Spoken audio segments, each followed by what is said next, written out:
Hello and welcome to another fresh episode of Trust Check with me, Hajara Hosseini.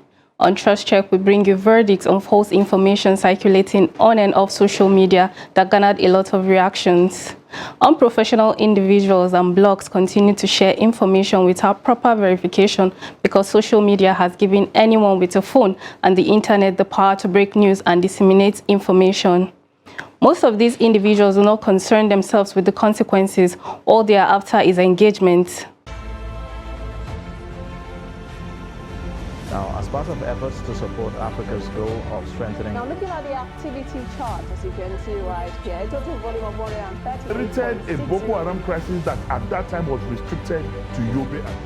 How secure are they? You can see security men with blood. This is the road leading up to the... Or really, if you look at England squad, you are looking at EPL, you are looking at their names. You are not looking at...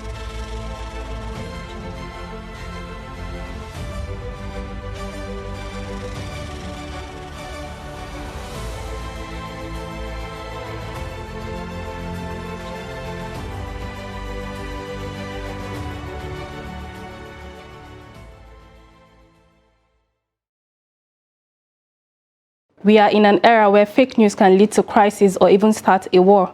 And that is why we always remind you of the importance of verifying the information you receive before sharing to reduce the spread of fake news in society. Let's take a quick break.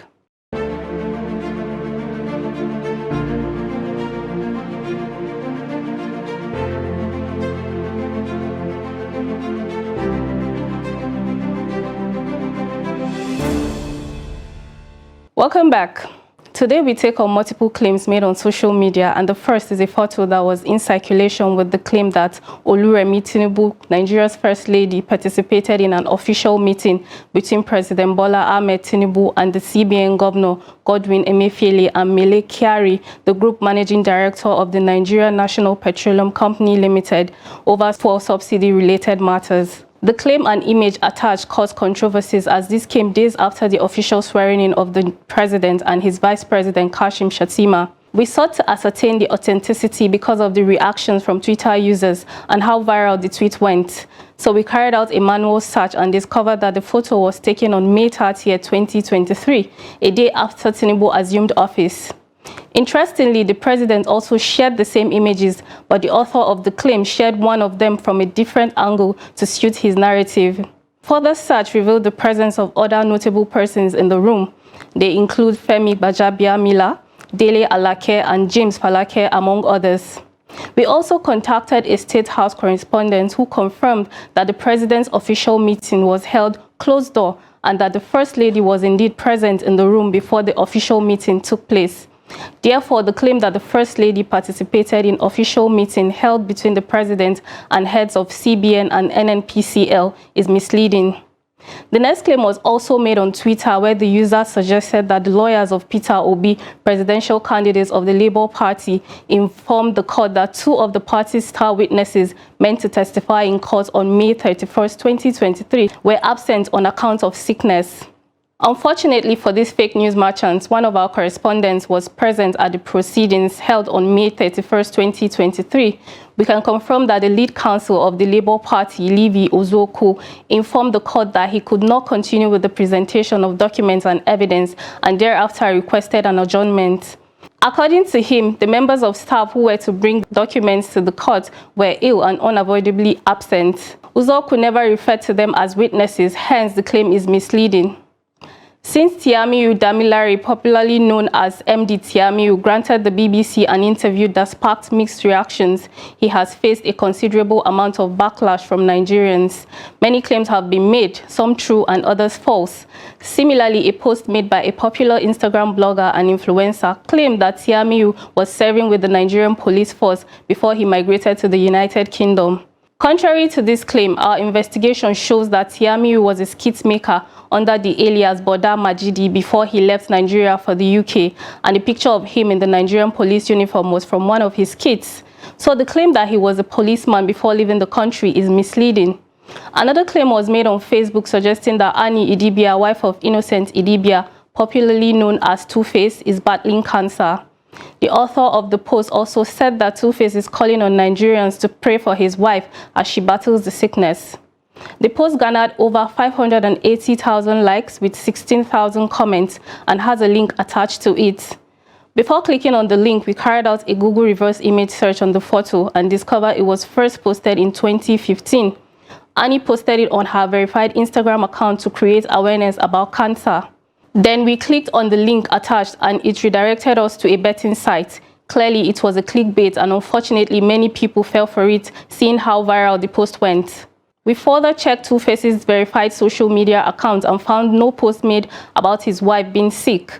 Also, we discovered that in 2020, Annie debunked a rumor saying she was battling cancer. Based on all available and verifiable information, we can confirm that the claim that Annie Idibia is battling cancer is false.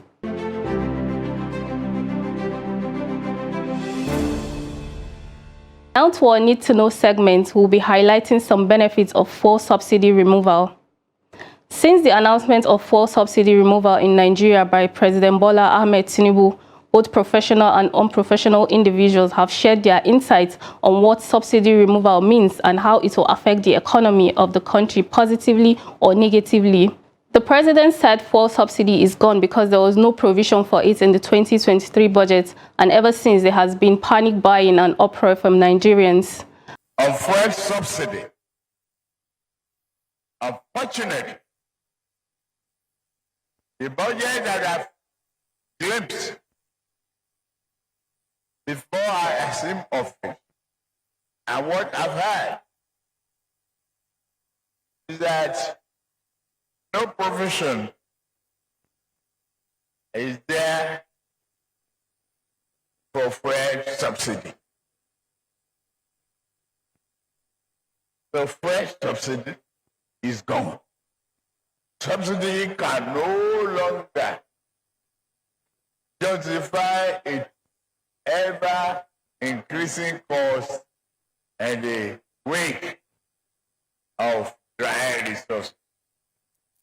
We shall instead the channel whatever so forth to fund to better investment in public infrastructure, education, healthcare, and jobs that will materially improve lives for our people.